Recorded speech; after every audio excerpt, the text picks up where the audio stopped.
So this is my next potential project.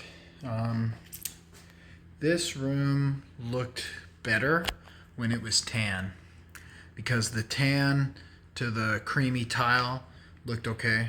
But now that I've painted the whole house, this creamy color, this room looks kind of weird because everything's the same. It matches, the tiles match the wall and everything. So I was thinking what would look better is if I do this like a bright, shiny, clean white, kind of like the color of the baseboards. So if I really did what I wanted to do, I'd bust this top out. I'd go get a granite countertop. I'd do granite side splash, granite backsplash, 2 side splashes, 1 backsplash.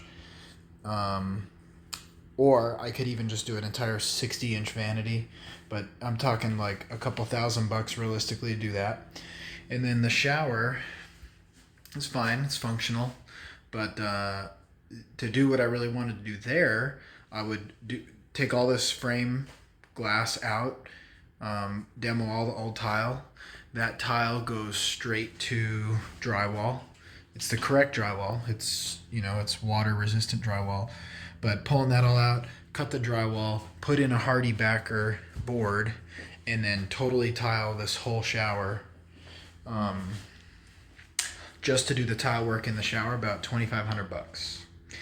The frameless glass that I'd like to do is about $2,300. And then by the time I do this, it'd be a $6,000 job. So what I'm gonna do instead is rustoleum tub&tile to get it white. It's not my ideal, but this is like $100 for 2 kits, or maybe 120. So I think it'll get me by.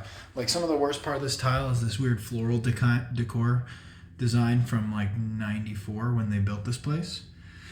And they got that, they actually did a really nice job, but it's just, it's dated.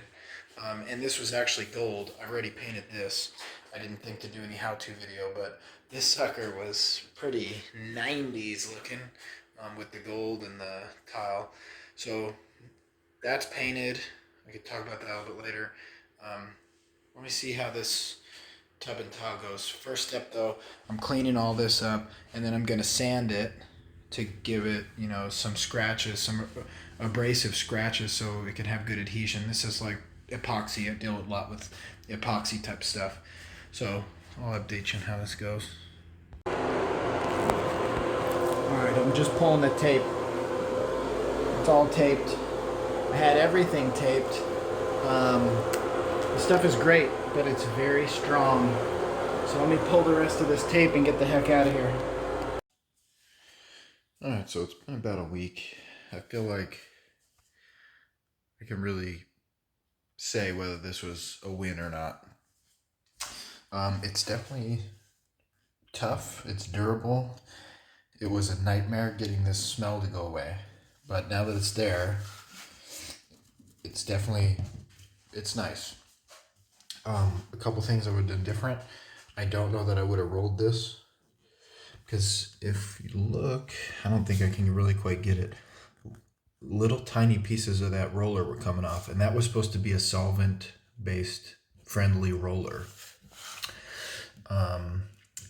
Or I had even read some other comments were like, have several, roll a little, pull the roller off, put a new roller on, roll a little, pull the roller off. So I don't know, there's that aspect. Here you go, you can see little pieces right here. But really it's not that major. And then I have used the shower. Doesn't look like it marks up. Kind of interesting, because over here is a lot smoother. I think because I went back over that part last. I did it, and then I went back over it one more time. I think by that time the roller was starting to kind of let go. But it did what I wanted to do. I wanted it to cover the old tile color. And these had like a floral design on there, so that's all covered up.